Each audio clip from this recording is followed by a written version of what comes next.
ನಮಸ್ಕಾರ ಸ್ನೇಹಿತರೆ, ಜ್ಞಾನ ಸಿಂಧು ಯೂಟ್ಯೂಬ್ ಚಾನಲ್ಗೆ ತಮಗೆಲ್ಲರಿಗೂ ಸ್ವಾಗತ. ಲಾಸ್ಟ್ ಕ್ಲಾಸಸ್ನಲ್ಲಿ ನಾವು ನೆಟ್ವರ್ಕ್ ಅನಾಲಿಸಿಸ್ಸು ಮತ್ತು ನೆಟ್ವರ್ಕ್ ಅನಾಲಿಸಿಸ್ನಲ್ಲಿರುವಂಥ ಕೆಲವು ಬೇಸಿಕ್ ಕಾನ್ಸೆಪ್ಟ್ಸು, ಸೊ ಎಲೆಕ್ಟ್ರೋಮ್ಯಾಗ್ನೆಟಿಕ್ಸ್ ಮತ್ತು ಮ್ಯಾಗ್ನೆಟಿಕ್ ಸರ್ಕ್ಯೂಟ್ಸ್ನಲ್ಲಿ ಸಾಲ್ವ್ ಮಾಡೋದು ಹೇಗೆ ಪ್ರಾಬ್ಲಮ್ಸು, ಇದನ್ನೆಲ್ಲ ಕೂಡ ವ್ಯಾನ್ ವ್ಯಾಲ್ಕನ್ಬರ್ಗಿಂದ ನಾವು ಸ್ವಲ್ಪ ಕಲ್ತ್ಕೊಂಡ್ವಿ. ಮತ್ತು ಸರ್ಕ್ಯೂಟ್ ಇಂಟರ್ಪ್ರಿಟೇಷನ್, ಸೊ ಎರಡು ಥರ ಆಗುತ್ತೆ. ಒಂದು ಅನಾಲಿಸಿಸ್ ಪಾರ್ಟ್, ಇನ್ನೊಂದು ಬಂದು ನಿಮಗೆ ಫೀಲ್ಡ್ ಇಂಟರ್ಪ್ರಿಟೇಷನ್. ಸೊ ಒಂದು ಗಿವನ್ ಎಲೆಕ್ಟ್ರಿಕಲ್ ನೆಟ್ವರ್ಕನ್ನು ನೀವು ಒಂದು ಸರ್ಕ್ಯೂಟ್ ಅನಾಲಿಸಿಸ್ ವೇನಲ್ಲಿ ಇಂಟರ್ಪ್ರಿಟ್ ಮಾಡ್ಬೋದು, ಇನ್ನೊಂದು ಫೀಲ್ಡ್ ಇಂಟರ್ಪ್ರಿಟ್ ಮಾಡ್ಬೋದು ಅಂತ ಅಂದ್ಬಿಟ್ಟು ನಾವು ಡಿಸ್ಕಸ್ ಮಾಡಿದ್ವಿ. ಸೊ ಲಾಸ್ಟ್ ಕ್ಲಾಸ್ನಲ್ಲಿ ಹಾಗೆ ಒಂಚೂರು ಸ್ಟೆಪ್ ಪೊಟೆನ್ಷಿಯಲ್ಲು ಮತ್ತು ಇದ್ರ ಬಗ್ಗೆ ಸಮ್ ಬೇಸಿಕ್ ಕಾನ್ಸೆಪ್ಟ್ಸ್ನ ನೋಡ್ಕೊಂಡು ಬಂದ್ವಿ. ಸೊ ಇವತ್ತಿನ ದಿನ ನಾನು ಒಂದು ಪ್ಯಾರಲಲ್ ಆಗಿ ನೆಟ್ವರ್ಕ್ ಅನಾಲಿಸಿಸ್ ಸಬ್ಜೆಕ್ಟ್ನ ಏನು ನಾವು ಕವರ್ ಮಾಡ್ತಾ ಇದ್ವಿ ವ್ಯಾಲ್ಕನ್ಬರ್ಗ್ ಟೆಕ್ಸ್ಟ್ ಬುಕ್ಕಿಂದ, ಅದಕ್ಕೆ ಪ್ಯಾರಲಲ್ ಆಗಿ ಫೀಲ್ಡ್ ಥಿಯರಿ ಒಂದು ಸಬ್ಜೆಕ್ಟನ್ನು ತೊಗೊಂಡು ಆ ಫೀಲ್ಡ್ ಥಿಯರಿ ಸಬ್ಜೆಕ್ಟ್ನಲ್ಲಿ ಫರ್ದರ್ ಕಾನ್ಸೆಪ್ಟ್ಸ್, ಸೊ ಅದನ್ನು ಮತ್ತು ಈ ನೆಟ್ವರ್ಕ್ ಅನಾಲಿಸಿಸ್ನ ಯಾವ ರೀತಿ ಇಂಟರ್ಲಿಂಕ್ ಮಾಡ್ಬೋದು ಮತ್ತು ಎಷ್ಟರ ಮಟ್ಟಿಗೆ ಫೀಲ್ಡ್ ಥಿಯರಿ ಭಾಳ ಇಂಪಾರ್ಟೆಂಟ್ ಅಥವಾ ಎಲೆಕ್ಟ್ರೋಮ್ಯಾಗ್ನೆಟಿಕ್ ಫೀಲ್ಡ್ ಥಿಯರಿ ಇಂಪಾರ್ಟೆನ್ಸ್ನ ತೊಗೊಳುತ್ತೆ ಅನ್ನೋದ್ರ ಬಗ್ಗೆ ಇವತ್ತು ಡೀಟೇಲ್ ಆಗಿ ಡಿಸ್ಕಸ್ ಮಾಡೋಣ. ಸೊ ಇಂಜಿನಿಯರಿಂಗಲ್ಲಿ ಇದು ಫೀಲ್ಡ್ ಥಿಯರಿ ಅಂತಾನೆ ಇದೊಂದು ಭಾಳ famous subject, basic subject. In fact ನನ್ನನ್ನು ಕೇಳಿದ್ರೆ this forms the basis for the entire electrical engineering ಅಂತ ಹೇಳ್ತೀನಿ. ಸೊ ಯಾಕೆಂದರೆ ಇಂಜಿನಿಯರಿಂಗ್ನಲ್ಲಿ ನಾವು ಎಲೆಕ್ಟ್ರಿಕಲ್ ಇಂಜಿನಿಯರಿಂಗ್ನಲ್ಲಿ ಓದೋವಂಥ ಯಾವುದೇ ಸಬ್ಜೆಕ್ಟ್ ಇರ್ಬೋದು, basically it comprises of electrical current ಇರ್ಬೋದು, ವೋಲ್ಟೇಜ್ ಇರ್ಬೋದು, ಯಾವುದೇ ಒಂದು ಎಲೆಕ್ಟ್ರಿಕಲ್ ಪ್ಯಾರಾಮೀಟರ್ ಇರ್ಬೋದು. Everything starts from the concept of field. So field is the one which provides us ಏನು ಹೇಳ್ತಾರೆ detailed overview of every concept. So ಪ್ರತಿಯೊಂದು ಕಾನ್ಸೆಪ್ಟನ್ನು ಕೂಡ ಒಂದೊಂದು ಡೀಟೇಲ್ ಆಗಿ ಯಾವ ರೀತಿ ಫೀಲ್ಡ್ ಥಿಯರಿನಲ್ಲಿ ಕವರ್ ಆಗಿದೆ ಅಂತ ನೋಡೋಣ. ಇನ್ಫ್ಯಾಕ್ಟ್ ಇಂಜಿನಿಯರಿಂಗ್ನಲ್ಲಿ ದಿಸ್ ಇಸ್ ದಿ ಮೋಸ್ಟ್ ಒಂದು ಟಫೆಸ್ಟ್ ಸಬ್ಜೆಕ್ಟ್ ಅಂತಲೇ ಹೇಳ್ತಾರೆ. VTU ಸಿಲೆಬಸ್ನಲ್ಲೆಲ್ಲನೂ ಕೂಡ ಫೀಲ್ಡ್ ಥಿಯರಿನ ಪಾಸ್ ಆಗೋದು ಅಂತಂದರೆ it is a very difficult task. So ಆ ಒಂದು ಇದರಲ್ಲಿ ಫೀಲ್ಡ್ ಥಿಯರಿನ ನಾವು ಯಾವ ರೀತಿ ಅಪ್ರೋಚ್ ಮಾಡಬೇಕು, ಮತ್ತು ಇದರಲ್ಲಿ ನಾವು ಎಷ್ಟೋ ಸಲ ಟೆಕ್ಸ್ಟ್ ಬುಕ್ಸ್ ಆಗಿರ್ಬೋದು ಅಥವಾ ಒಂದು ಗೈಡ್ಸ್ ಆಗಿರ್ಬೋದು, ಇದರಲ್ಲೆಲ್ಲನೂ ಮೇಜರ್ ಆಗಿ ಮ್ಯಾಥಮೆಟಿಕ್ಸ್ನ ಬೇಸಿಸ್ ಆಗಿ ತೊಗೊಂಡು ಫೀಲ್ಡ್ ಥಿಯರಿನ ಎಕ್ಸ್ಪ್ಲೇನ್ ಮಾಡಿರ್ತಾರೆ. ಸೊ ಈ ಒಂದು ಕ್ಲಾಸ್ನಲ್ಲಿ ನಾವು ಅಥವಾ ಈ ಒಂದು ಕೋರ್ಸ್ನಲ್ಲಿ ನಾವು ಫೀಲ್ಡ್ ಥಿಯರಿನ ಫ್ರಮ್ ದಿ ಕಾನ್ಸೆಪ್ಟ್ ವೇನಲ್ಲಿ, ಅಂದರೆ ಕಾನ್ಸೆಪ್ಚುಲಿ ಅದನ್ನು ಅರ್ಥ ಮಾಡಿಕೊಂಡು ನಾವು ಮ್ಯಾಥಮೆಟಿಕ್ನ ಜಸ್ಟ್ ಒಂದು ಟೂಲ್ ಆಗಿ ಯೂಸ್ ಮಾಡಿಕೊಂಡು ಆ ಒಂದು ನಮ್ಮ ಕಾನ್ಸೆಪ್ಟನ್ನು ಅರ್ಥ ಮಾಡ್ಕೊಳ್ಳೋದಕ್ಕೆ ಯೂಸ್ ಮಾಡೋವಂಥ ಟೂಲ್ ಆಗಿ ಯೂಸ್ ಮಾಡಿಕೊಂಡು ಯಾವ ರೀತಿ ಇದನ್ನು ವಿಜುವಲೈಸ್ ಮಾಡ್ಕೋಬೋದು ಅನ್ನೋದನ್ನು ನಾವು ಫೀಲ್ಡ್ ಥಿಯರಿ ಕ್ಲಾಸ್ನಲ್ಲಿ ನಾವು ನೋಡೋಣ. ಸೊ ನೀವು ಫೀಲ್ಡ್ ಥಿಯರಿಗೆ ನಾನು ಸಜೆಸ್ಟ್ ಮಾಡೋ ಟೆಕ್ಸ್ಟ್ ಬುಕ್ ಯಾವುದಪ್ಪ ಅಂತಂದರೆ ಇಟ್ ಈಸ್ ಹೇಯ್ಟ್ ಜೂನಿಯರ್ ಅಂತ ಬರುತ್ತೆ. ಸೊ ವಿಲಿಯಮ್ ಹೇಯ್ಟ್ ಜೂನಿಯರ್ ಅಂತ ಅಂದ್ಬಿಟ್ಟು. ಸೊ ಈ Hayt junior text book it is the prescribed text book and in fact ಅದರಲ್ಲಿ ಸಾಕಷ್ಟು ಕಾನ್ಸೆಪ್ಟ್ಸನ್ನು ಒಂದು ಸೀಕ್ವೆನ್ಷಿಯಲಿ, ಅಂದರೆ ಯಾವ ರೀತಿ ಯಾವ ಕಾನ್ಸೆಪ್ಟ್ ಆದಮೇಲೆ ಯಾವ ಕಾನ್ಸೆಪ್ಟನ್ನ ಕಲಿಬೇಕು, ಸೊ ಇದನ್ನು ಒಂದು ಸೀಕ್ವೆನ್ಷಿಯಲಿ ಕವರ್ ಮಾಡಿದ್ದಾರೆ ಫೀಲ್ಡ್ ಥಿಯರಿನಲ್ಲಿ. ಉದಾಹರಣೆಗೆ ಫೀಲ್ಡ್ ಥಿಯರಿ ನಲ್ಲಿ ನೀವೀಗ ಈ ಟೆಕ್ಸ್ಟ್ ಬುಕ್ನ ಓಪನ್ ಮಾಡಿದ್ರೆ ಫಸ್ಟ್ ನಿಮಗೆ ಗೊತ್ತಾಗೋದೇ ಒಂದು ವೆಕ್ಟರ್ ಅನಾಲಿಸಿಸ್ ಬಗ್ಗೆ ಫಸ್ಟ್ ಚಾಪ್ಟರ್ನ ತೊಗೊಂಡಿರ್ತಾರೆ. ಸೊ ಈ ವೆಕ್ಟರ್ ಅನಾಲಿಸಿಸ್ ಏನು ಮಾಡುತ್ತೆ ಅಂತಂದರೆ ಈ ಫೀಲ್ಡ್ ಥಿಯರಿನ ಅರ್ಥ ಮಾಡ್ಕೊಳ್ಳೋಕ್ಕೆ ಬೇಕಾಗಿರೋವಂಥ ಒಂದು ಬೇಸಿಕ್ ಮ್ಯಾಥಮೆಟಿಕಲ್ ಕೋರ್ಸ್ ಏನಿದೆಯಲ್ಲ ಆ ಒಂದು ಸಬ್ಜೆಕ್ಟ್ಸನ್ನು ವೆಕ್ಟರ್ ಅನಾಲಿಸಿಸ್ ಕವರ್ ಮಾಡುತ್ತೆ. ಸೊ ಅದಾದ ನಂತರ he deals with what is called electrostatics.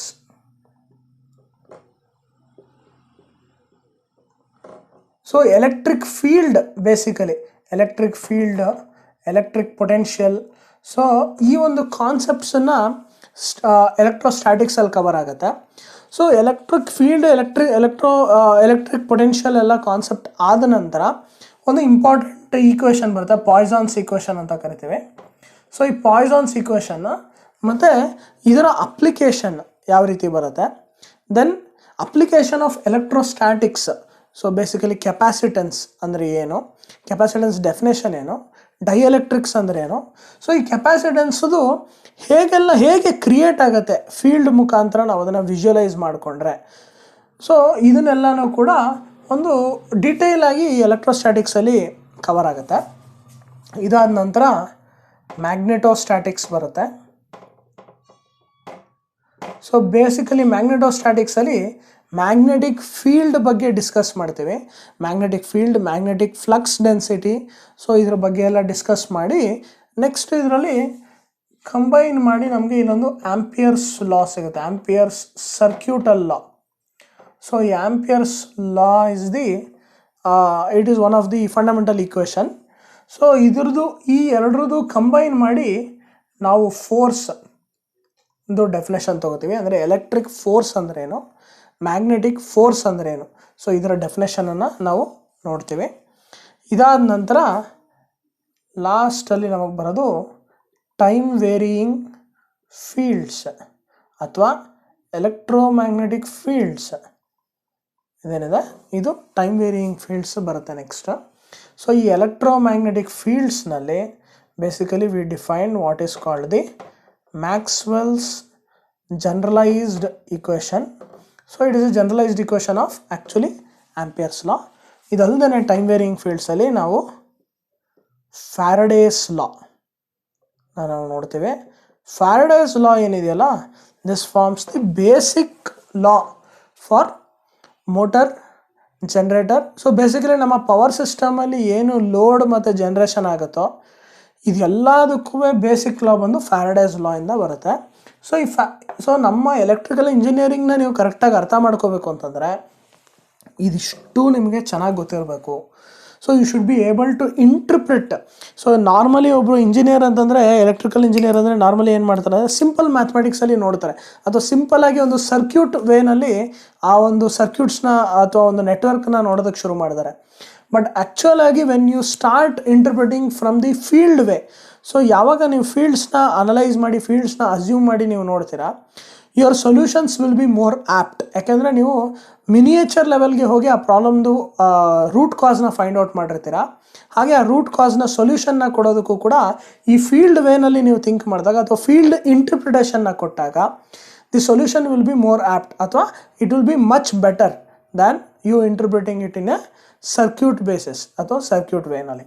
So circuit ಯಾವಾಗಲೂ ನಾನು ಹೇಳಿದೆ, circuit interpretation is the approximate analysis ಅಥವಾ approximate interpretation of a given ಒಂದು network. So field interpretation is the accurate analysis of a given network.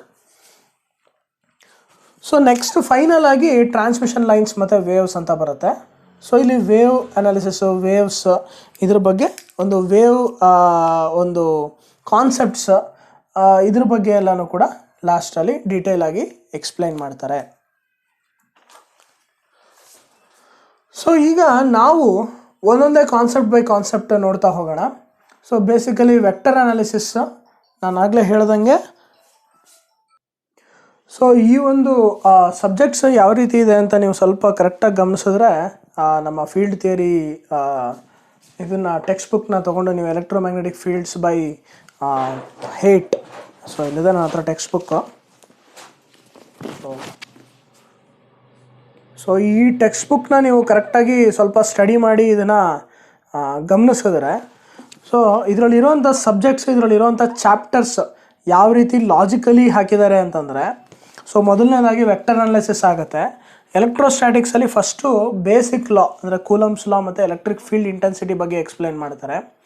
So field intensity ಮತ್ತು flux density, Gauss law ಇದು ಗೊತ್ತಾಯಿತು ಅಂತಂದರೆ, so basically you can arrive at what is called the Poisson's equation. So ಇದಕ್ಕೆ field density ಮತ್ತು Gauss law ತುಂಬ requirement ಇದೆ. So ಇದೆಲ್ಲ ಆದ ನಂತರ ಅವ್ರು ಏನು ಮಾಡ್ತಾರೆ ಅಂದರೆ ಇದರ ಅಪ್ಲಿಕೇಶನ್. ಸೊ ಕರೆಂಟು ಯಾವ ಥರ ಕಂಡಕ್ಟರ್ ಅಂದರೆ ಡೆಫಿನೇಷನ್ ಏನು ಬೇಸಿಕಲಿ ಅದು, ಸೆಮಿ ಕಂಡಕ್ಟರ್ಸ್ ಅಂದ್ರೇನು, ನೆಕ್ಸ್ಟ್ ಡೈಎಲೆಕ್ಟ್ರಿಕ್ಸ್ ಅಂದ್ರೇನು, ಕೆಪಾಸಿಟೆನ್ಸ್ ಅಂದ್ರೇನು, ಸೊ ಇದೆಲ್ಲದ್ರದ್ದು ಕೂಡ ಡೆಫಿನೇಷನ್ಸನ್ನ ಎಕ್ಸ್ಪ್ಲೈನ್ ಮಾಡ್ತಾರೆ. ಸೊ ಇದಾದಮೇಲೆ ಫೈನಲ್ ಆಗಿ solutions towards the Laplace's and Poisson's equation ಬರುತ್ತೆ. ಸೊ ಇದು ಎಲೆಕ್ಟ್ರೋಸ್ಟ್ಯಾಟಿಕ್ಸಲ್ಲಿ ಬರೋವಂಥದ್ದು. ಸೊ ಇದಲ್ಲದೆ ನೆಕ್ಸ್ಟು ಸ್ಟಡಿ ಮ್ಯಾಗ್ನೆಟಿಕ್ ಫೀಲ್ಡ್ ಅಂತ ಚಾಪ್ಟರ್ ತೊಗೊಂಡಿದ್ದಾರೆ, ವೇರ್ ಮ್ಯಾಗ್ನೆಟೋಸ್ಟ್ಯಾಟಿಕ್ಸ್ನ ಅವರು ಡಿಸ್ಕಸ್ ಮಾಡ್ತಾರೆ. ಸೊ ಇಲ್ಲಿ Biot Savart's law, Ampere's law, curl ಅಂದ್ರೇನು, Stokes theorem, so and then magnetic ಫೀಲ್ಡ್ದು ಡಿರೈವೇಷನ್ನು ಇದನ್ನೆಲ್ಲನೂ ಕೂಡ, ದೆನ್ ಮ್ಯಾಗ್ನೆಟಿಕ್ ಮೆಟೀರಿಯಲ್ಸ್ ಮತ್ತು ಇದರದ್ದು ಅಪ್ಲಿಕೇಶನ್ ಆಫ್ ಮ್ಯಾಗ್ನೆಟೋಸ್ಟ್ಯಾಟಿಕ್ಸ್ ಅಂದರೆ ನಮ್ಮ ಇಂಡಕ್ಟೆನ್ಸ್. ಸೊ ಬೇಸಿಕಲಿ ಎಲೆಕ್ಟ್ರೋಸ್ಟ್ಯಾಟಿಕ್ಸಿಂದ ನಮಗೆ ಅಪ್ಲಿಕೇಶನ್ ಬಂದು ಒಂದು ಕೆಪಾಸಿಟೆನ್ಸ್ ಸಿಗುತ್ತೆ. ಸೊ ಇಲ್ಲಿ this is leads to capacitance, ಇದು ಇಂಡಕ್ಟೆನ್ಸ್ ಫೆನೋಮೆನಾ. ಸೊ ಇದೆರಡನ್ನೂ ಎಕ್ಸ್ಪ್ಲೈನ್ ಮಾಡ್ತಾರೆ. So as you know, capacitance and inductance forms the very important part in analysing power systems. ಯಾಕೆಂದರೆ ನಮ್ಮ ಟ್ರಾನ್ಸ್ಮಿಷನ್ ಲೈನ್ಸ್ ಇದೆಲ್ಲನೂ ಏನು ಲಾಂಗ್ ಡಿಸ್ಟೆನ್ಸ್ ಟ್ರಾನ್ಸ್ಮಿಷನ್ ಲೈನ್ಸ್ ಇರುತ್ತೆ, cross country lines ಎಲ್ಲ ಇರುತ್ತೆ.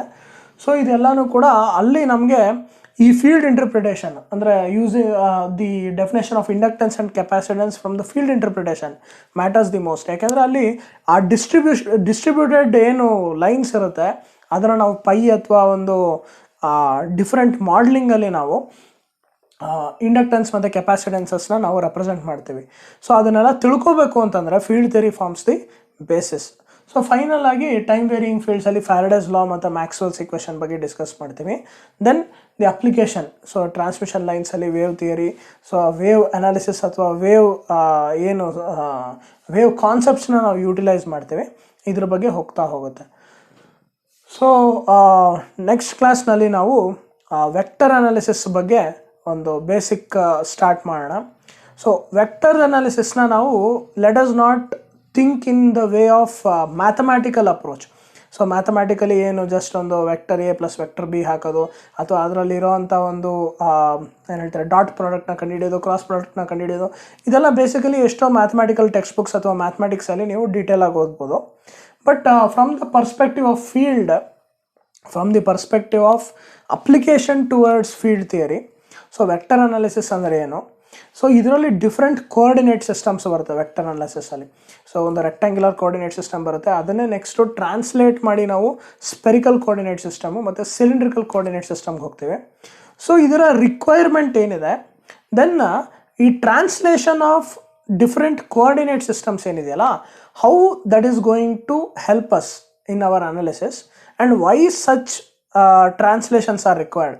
ಸೊ ಬೇಸಿಕಲಿ ನಾವು ಯಾಕೆ ನಾರ್ಮಲಾಗಿ ಒಂದು ರೆಕ್ಟ್ಯಾಂಗ್ಯುಲರ್ ಕೋಆರ್ಡಿನೇಟ್ ಸಿಸ್ಟಮಲ್ಲೇ ಇದನ್ನು ಅನಲೈಸ್ ಮಾಡೋದಿಲ್ಲ, ಯಾಕೆ ನಮಗೆ ಡಿಫ್ರೆಂಟ್ ಕೋಆರ್ಡಿನೇಟ್ ಸಿಸ್ಟಮೇ ಬೇಕಾಗುತ್ತೆ?